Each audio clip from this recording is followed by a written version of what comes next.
Notimundo Estelar, con María del Carmen Álvarez y Fausto Yepes. La OEA condena el asalto a la Embajada de México en Quito y pide que se respeten las leyes de cada país. El documento reafirma la obligación de todos los estados de velar por el respeto de los privilegios e inmunidades de las misiones diplomáticas y hace un llamado a respetar la Convención de Viena. Esta es la entrevista de Fausto Yepes, hoy con... Estamos a esta hora en contacto con la abogada Marcela Estrella, abogada penalista, para hablar sobre estos dos temas, la defensa de Ecuador ante el impasse diplomático con México y también el tema del día de hoy en nuestro país, el caso Independencia Judicial, algunas revelaciones, algo que eran un secreto a voces también, pero sobre lo cual vamos a analizar más adelante. Marcela, gracias por estar con nosotros. Fausto Yepes le saluda, bienvenida. Qué gusto, Fausto, poder saludarte a los tiempos y un gusto también estar en este espacio. Bien, la defensa de Ecuador ante el impasse diplomático, ¿cómo la catalogaríamos en función de que el resultado al parecer es el que al menos el gobierno esperaba? La ministra, la canciller ecuatoriana ha dicho que ha sido una decisión justa. Bueno, yo creo que hay un contexto que a lo mejor podría ser un poco impreciso de mi parte opinar en algo que no es de mi especialidad. Yo soy penalista, pero digamos que como yo entiendo esto, sí resulta ser una medida bastante, digamos, no tan fuerte como se hubiera esperado. Es decir, la OEA precisamente exhorta al Estado a observar, digamos, la serie de tratados internacionales que hubieran avalado cualquier otro tipo de procedimiento en estos casos específicos, en donde particularmente yo creo que sí había quizá una causa legítima y creo que torpemente manejada. Esto nos ha costado de alguna manera un distanciamiento de la comunidad internacional estos días en términos bastante ligeros, porque no termina de ser una sanción como muy drástica y qué bueno. Habría que cuestionar más bien esas peticiones raras que exigían sanciones de todo tipo que a la final iban a perjudicar a todo el pueblo, pero en términos generales sí, yo apoyo o en todo caso estaría de acuerdo con lo que dijo la ministra. Tengo entendido, esta parte del día me la perdí, pero tengo entendido que tuvieron algún tipo de evento igual desagradable en la asamblea. Pienso que vivimos momentos muy delicados en donde debería prevalecer la cordura de nuestros gobernantes y en medio de todo, pues los intereses de nosotros como ecuatorianos.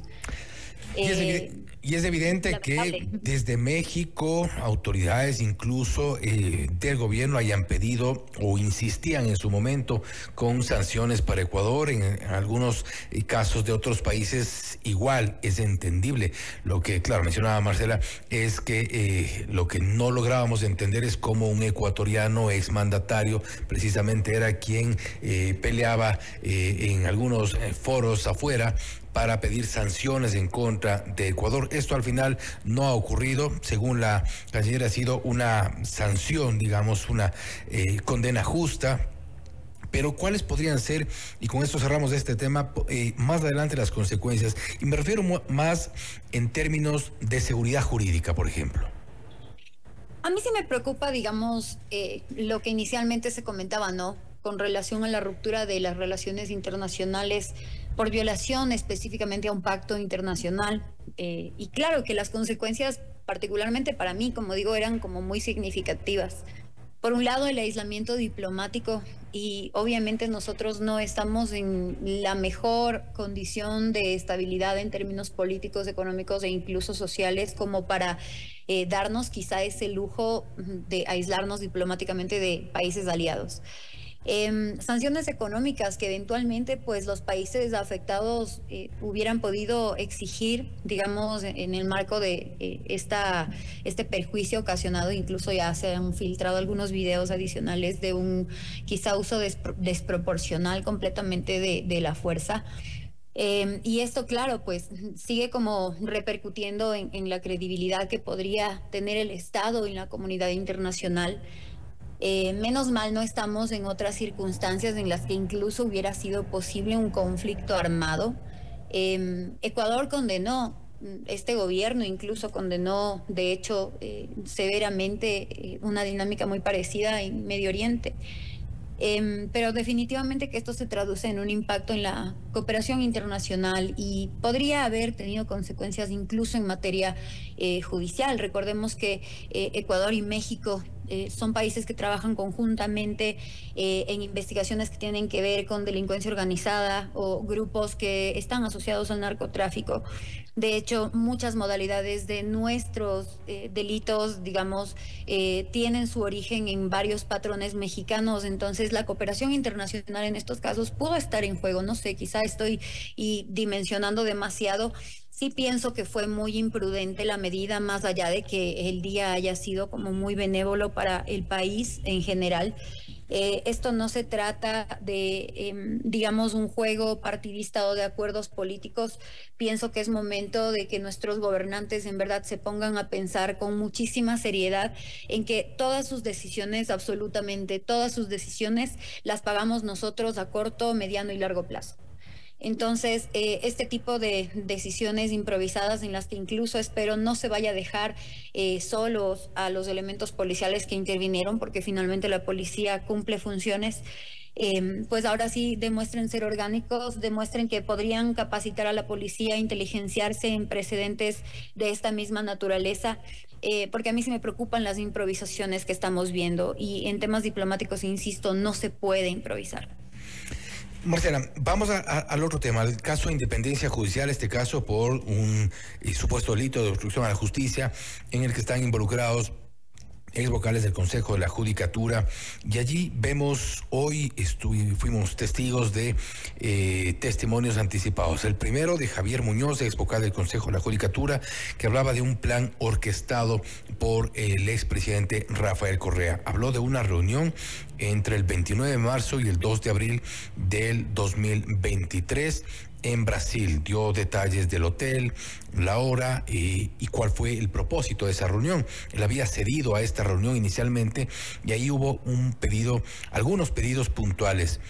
Muñoz habla de una agenda que tenía el correísmo y muchos de estos procesos en su momento se vieron, se cumplieron, se cuestionaron. Ahora resulta que hay coincidencia con este testimonio. A mí me parece que hay que ubicarnos en el momento, digamos, procesal en el que se encuentra este caso, ¿sí? Y de alguna manera eso nos obliga a mirar el tema con ojos de investigadores. Si es que de alguna forma se está asociando estas modalidades a un momento específico de gobiernos en el Ecuador, y en este caso salta principalmente el correísmo, es porque efectivamente existen una serie de elementos, principalmente hechos que han sido debidamente enmarcados en una cronología que pues correspondería o pretendería beneficiar a determinado sector político. Es muy lamentable evidenciar, y bueno, habrá que ver eventualmente si es que todo lo que ha aportado Javier Muñoz principalmente y el resto de testigos es concordante, es conducente, se sustenta en otro tipo de elementos que le permitan efectivamente a la Fiscalía demostrar esto, y es realmente espeluznante.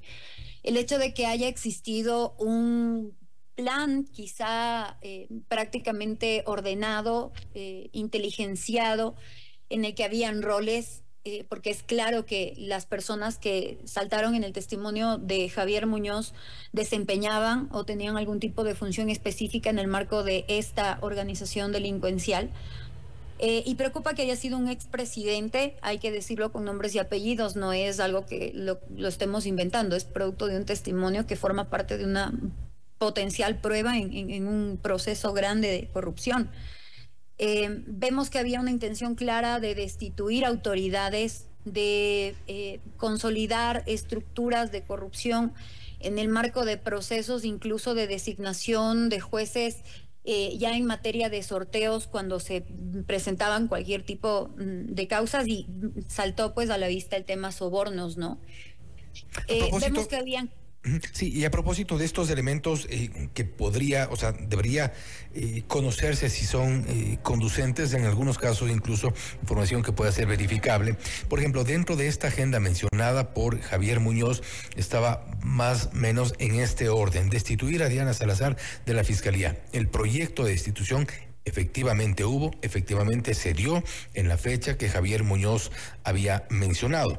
También destituir al subrogante Wilson Toainga, que era parte de este supuesto acuerdo, de este plan que mantenían desde el correísmo. Posteriormente, mantener a los jueces nacionales Byron Guillén y Luis Rivera, un hecho que también se consolidó más adelante por parte de Wilman Terán cuando hicieron esa prórroga en funciones hasta el 2030, si recuerda, de algunos de los jueces de la Corte Nacional de Justicia, y esto en efecto ocurrió, y aceptar un recurso de revisión de uno de los procesados. Todos estos elementos de alguna forma han sido o fueron ya noticia en su momento.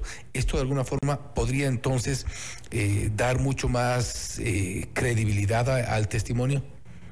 Realmente tu narrativa es mucho más impecable que la mía en estos temas, y lo has planteado bastante bien. Todo se traduce o podría ser sinónimo del proceso de sobornos, porque efectivamente todo lo que tú acabas de describir se adecuaba a toda esta planificación que tuvo aparentemente origen, y parecería que sí, porque hay pruebas de que el expresidente Rafael Correa habría estado en Brasil. La fecha en la que contextualizó el testigo, en este caso era a finales de marzo, me parece que dijo, del 2023, el año anterior. Sí, entre el 28 de marzo del 2023 hasta el 3 de abril, me parece, del 2023. Es más, en esa fecha, Rafael Correa da ante un público allí una charla magistral, una conferencia magistral en la que habla precisamente del lawfare y de la supuesta persecución política y todo. Entonces, de evidencia que, en efecto, Correa estuvo allí.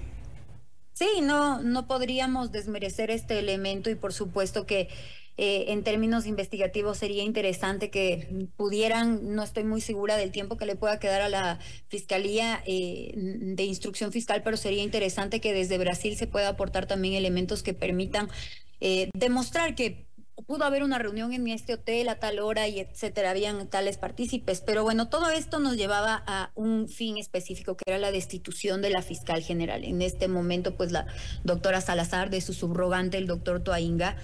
El objetivo era para que no existiera obstrucción, porque lo que querían, habían dos emisarios en términos de Javier Muñoz, estos jueces Guillén y Rivera de la Corte Nacional, que ya iban a estar, o sea, previamente, digamos, encaminados, inteligenciados y direccionados para favorecer con un recurso de revisión en el tema de sobornos a Rafael Correa, para que se diera debajo este proceso, y claro, sin una fiscal que se oponga al tema, pues era inminente su regreso al país. No me parece una teoría del caso descabellada, me parece que es bastante lógica, coherente, me parece que tiene un sustento bastante plausible en los elementos que se han escuchado de este caso, sobre todo pues la correlación que hay entre testimonios y demás.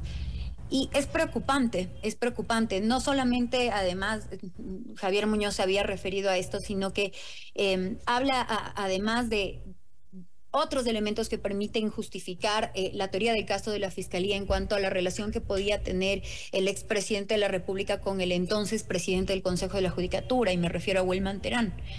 Entonces, ya habían disposiciones específicas de Rafael Correa por intermedio de Wilman Terán, en donde ya habían acercamientos también, pues, para que precisamente se diera apoyo a esto. Se hablaba de la destitución de autoridades a favor de impunidad, se hablaba de favores políticos, porque incluso mencionó que en el periodo de Lazo también tuvo una suerte de acercamiento con la participación de Aparicio Caicedo. Recordemos que este ha sido un personaje que permanentemente saltó durante este periodo gubernamental del Ecuador también. Y claro, el tema que a ellos les interesaba no me parece tampoco que no sea coherente, porque se puede justificar con hechos que incluso son de conocimiento público, el interés en ministerios o incluso el interés de que regrese la propia expresidenta de la Asamblea, Yori. Con esto lo que yo quiero decir no es que pues hay que darle una credibilidad ciega a lo que dice Javier Muñoz. De todos modos no deja de ser un potencial, digamos, delincuente con perfil de corrupto, podría tener algunos patrones de mitomanía, etcétera, pero ya arroja elementos que sí me parecen contundentes, que me parecen que deben ser bien encaminados y utilizados adecuadamente en la teoría del caso. Debe ser este tema analizado con suficiencia probatoria, que haya correlatividad entre las pruebas, es decir, lo que aporta Javier Muñoz tiene que tener más sustentos y por supuesto que siguen saltando cosas que parecerían favorecer más bien a la teoría del caso de la Fiscalía. Ahora bien, ¿podría sustentarse de alguna forma, y esto es una consulta ya más desde el ámbito técnico y para que quienes nos escuchan puedan entender un poco la dinámica de un testimonio anticipado? Los testigos están en cuartos separados, no están evidentemente escuchando lo que el testigo anterior o el que viene han dicho sobre el caso, evidentemente están aislados. Y hay un poco esta reflexión, ¿por qué? Porque lo que dijo Javier Muñoz tiene muchas coincidencias con lo que más tarde ha revelado Alex Palacios, con lo que en su momento lo dijo Marcela Vaca, subdirectora de Control Disciplinario del Consejo de la Judicatura, y esto sumado a los hechos que hemos ya relatado. ¿Es esta la dinámica que se da en un testimonio anticipado, Marcela? Y nuevamente nos situamos en el escenario del proceso, porque estamos en una etapa de instrucción fiscal. Entonces, lo que se hace es solicitar anticipadamente la práctica de una prueba. Recordemos que la prueba se practica en juicio. Esta es una instancia posterior a la instrucción fiscal, que es netamente investigativa. Pero por algún motivo tienes estos testigos anticipados que se someten a las reglas de un juicio. Es un testimonio que se somete a las reglas de un juicio. Por eso debe prevalecer, digamos, este manejo prolijo en cuanto a la separación de testigos para que no se contaminen, para que no haya un acuerdo en el manejo de información y exista un sesgo en cuanto a poder, digamos, declarar la verdad sobre un hecho específico. Y efectivamente, digamos que esto es como ver una audiencia de juicio, prácticamente es un sustracto de lo que es un juicio. Y el testigo se sienta frente al juez, obviamente es interrogado primero por la fiscal, luego es interrogado por los abogados de la defensa que vienen a ser como sus coprocesados. Y esto es algo que se lo hace de manera pública con excepción de aquellos delitos que pues son de carácter reservado. Y básicamente se constituye en una prueba anticipada. Entonces, tiene que respetarse esto. Existen salas especializadas, digamos, para el manejo de testigos en donde ellos permanecen incomunicados. Se supone que son salas que están diseñadas para aislar un poco el sonido. Entonces, ellos no pueden incluso tener, dependiendo de cómo se maneje cada tribunal, hay que tener un control cierto sobre esto. Pero al estar ellos detenidos, pues es casi imposible que puedan contaminarse. Entonces, era importante que se respete esto porque todo esto se traduce en algo que se llama debido proceso. Y mientras se respeten los principios del debido proceso, pues vamos a garantizar un juicio puro. Entonces, mientras más puro sea el caso, pues mejor nos va a ir en términos de administración de justicia. Y siendo así, no necesariamente serían coincidencias, sino algunos temas verificables, como hemos mencionado. Y con esto cierro, Marcela. Es evidente entonces que hay una conexión ineludible entre los casos Metástasis, caso Purga, caso Plaga, caso Vocales, caso Independencia Judicial. Creo que alrededor de todos gira el tema de la politización de la justicia. Yo quiero traer a la memoria, porque me parece importante no olvidar, a aquellos que nos dieron precedentes. Y en algún momento yo conversaba con el economista Jorge Rodríguez, porque era cuestión de tiempo que la corrupción, y me estoy remontando quizá al 2015, 2016, que él se anticipaba a un escenario de estratificación inminente de la corrupción a todo nivel, y él ya lo denunciaba, y él ya lo alertaba, y él ya lo decía. Lo que estamos viendo ahora es, pues, de manera aislada, porque el proceso no le permite a una fiscalía tener de una manera completamente amplia, abierta por un tiempo indefinido un caso, sino que tienes que someterte al proceso, y lo que ha pasado es que han ido saltando elementos que aperturan estos casos que están concatenados. Y que lo único que evidencian es eso, es la estratificación de una corrupción a todo nivel, con patrones de normalización que escandalizarían a cualquier persona decente. Y me refiero a la mayoría de nosotros que nos levantamos todos los días con una expectativa de vida mientras estas personas trafican con la administración de justicia. No quisiera yo dejar de lado a aquellas personas que, más allá de estos acuerdos políticos entre estos seres asquerosos, que realmente no tengo otra palabra para catalogar la prostitución de la justicia, pero habrán personas en procesos menores que también han sido víctimas de este tipo de tráfico de influencias bajo el paraguas de estos actores. Entonces, yo creo que es un momento muy delicado el que vive el país en términos de administración de justicia propiamente. Se vienen concursos para la designación de nuevos jueces. En este mismo caso han saltado 2 nombres de los jueces de una de las cortes más altas de administración de justicia, y no puede ser posible que sigan repitiéndose estos patrones. A mí me gustaría ver que se efectivice esta lucha y, claro, la única manera va a ser también garantizando institucionalidad, que parecería muchas veces por conveniencia política se les olvida. Imperdonable que tantos ecuatorianos busquen justicia en los tribunales de justicia del país y haya unos pocos servidores judiciales sirviéndose de ella. Lamentable, pero ojalá y se conozca todo. Marcela, nuevamente, gracias por haber estado con nosotros. Qué gusto, Fausto, que tengan una buena noche. Ha sido un gusto. Ha sido la abogada Marcela Estrella, abogada penalista, hablando sobre la defensa de Ecuador ante el impasse diplomático y también sobre el caso Independencia Judicial, la corrupción en la justicia a todo nivel, algo que nos ha revelado cada uno de los casos que han sido denunciados desde hace varios meses, que tienen una relación, que tienen un denominador común, entre ellos algunos funcionarios, y evidentemente la corrupción. Esto es Notimundo Estelar, siempre bien informados. Usted está escuchando